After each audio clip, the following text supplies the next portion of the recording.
Assalamualaikum warahmatullahi wabarakatuh. Selamat siang untuk anak-anakku semuanya.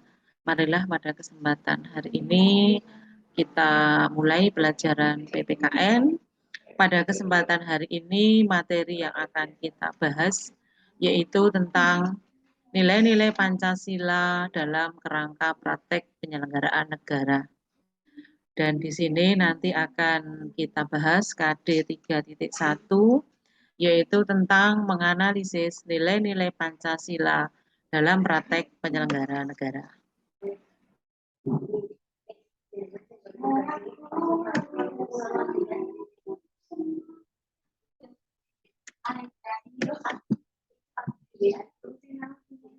Nah, untuk tujuan daripada pembelajaran kita, pembelajaran adalah siswa dapat menyebutkan pembagian kekuasaan di Indonesia. Kemudian yang kedua, siswa dapat menjelaskan pembagian kekuasaan menurut para tokoh. Untuk yang selanjutnya, ini untuk materi yang akan kita bahas, yaitu yang pertama, yaitu tentang sistem pembagian kekuasaan di negara Republik Indonesia. Untuk pembagian kekuasaan di negara Republik Indonesia, di sini ada dua orang tokoh yang membagi menjadi 3 macam kekuasaan. Yang pertama itu adalah dari seorang tokoh yang bernama John Locke. John Locke ini membagi menjadi 3 macam kekuasaan. Yang pertama yaitu kekuasaan legislatif. Kekuasaan legislatif itu adalah kekuasaan untuk membuat ataupun membentuk undang-undang. Kemudian yang kedua itu adalah kekuasaan eksekutif, yaitu kekuasaan untuk melaksanakan undang-undang. Kemudian yang ketiga itu adalah kekuasaan federatif. Ini adalah kekuasaan untuk mengadakan hubungan dengan luar negeri. Untuk yang kekuasaan yang ketiga ini, kekuasaan federatif yang dikemukakan oleh John Locke ini adalah kekuasaan untuk mengadakan hubungan dengan luar negeri. Ini sangat penting sekali. Untuk hubungan dengan negara lain, ini ada 2 macam hubungan, yaitu adanya hubungan bilateral dan hubungan multilateral. Hubungan bilateral adalah hubungan antara 2 negara. Contohnya misalnya hubungan antara Indonesia dengan Malaysia misalnya dalam hal sosial budaya misalnya. Ini misalnya dalam hal pengiriman tenaga kerja. Untuk orang-orang Indonesia ini banyak sekali yang bekerja di negara Malaysia. Ini adalah berarti ini kita negara Indonesia mengadakan hubungan bilateral 2 negara, Indonesia dengan Malaysia. Kemudian yang selanjutnya itu adalah hubungan multilateral. Hubungan multilateral itu adalah hubungan lebih dari 2 negara. Contoh hubungan multilateral ini misalnya contohnya bisa ASEAN, bisa juga PBB. Untuk yang ASEAN ini biasanya yang dibahas dalam ASEAN ini adalah Ipolek Sosbud Hankam, yaitu tentang masalah ideologi, politik, sosial budaya, pertahanan, dan keamanan. Kemudian yang selanjutnya itu adalah tokoh Montesquieu. Tokoh Montesquieu ini membagi kekuasaan menjadi 3 juga, yaitu kekuasaan legislatif, kekuasaan eksekutif, dan kekuasaan yudikatif.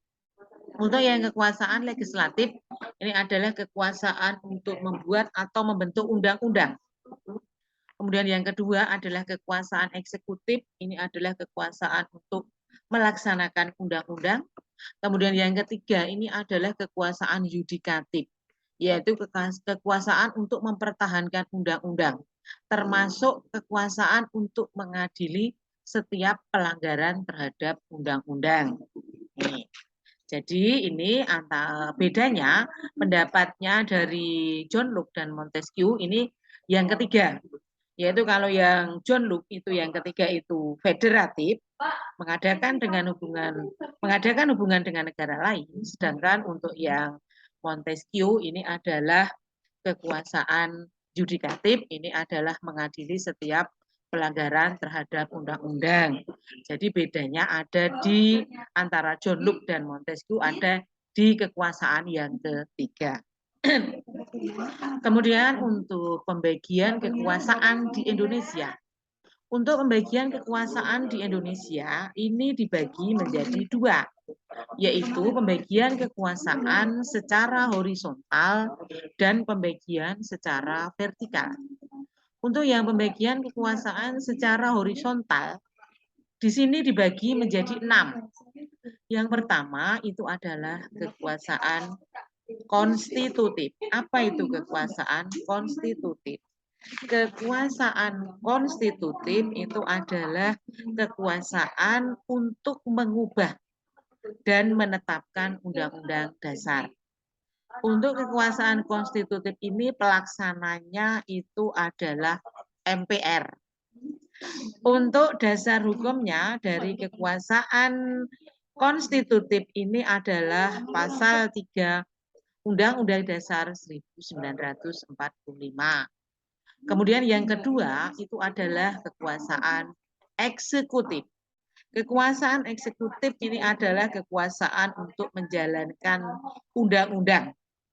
Kekuasaan untuk menjalankan undang-undang ini yang menjalankan undang-undang ini adalah presiden.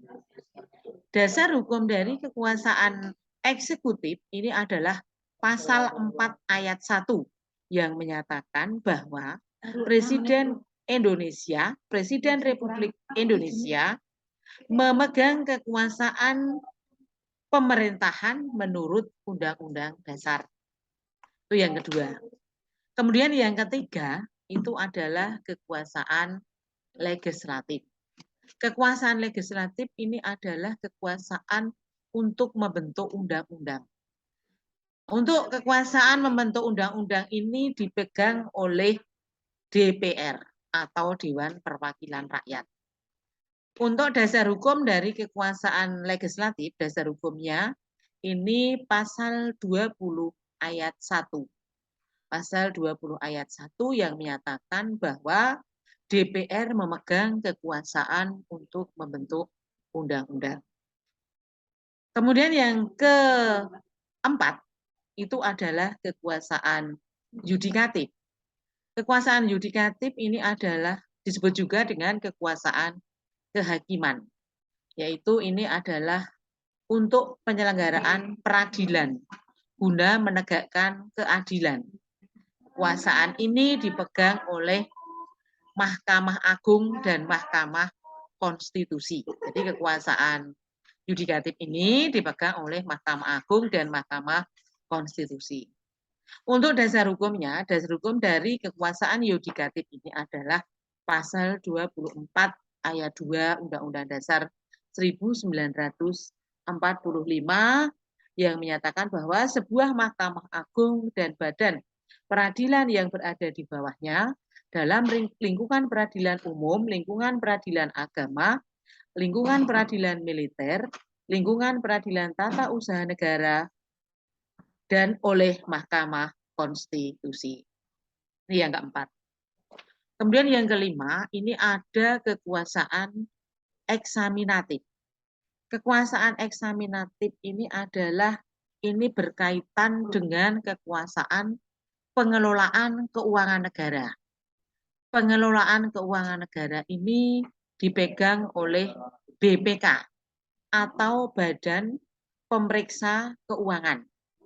Untuk Badan Pemeriksa Keuangan ini, pengelolaan keuangan negara ini dasar hukumnya pasal 23E ayat 1 Undang-Undang Dasar 45 yang menyatakan bahwa untuk memeriksa pengelolaan dan tanggung jawab tentang keuangan negara diadakan oleh suatu badan pemeriksa keuangan yang bebas dan merdeka.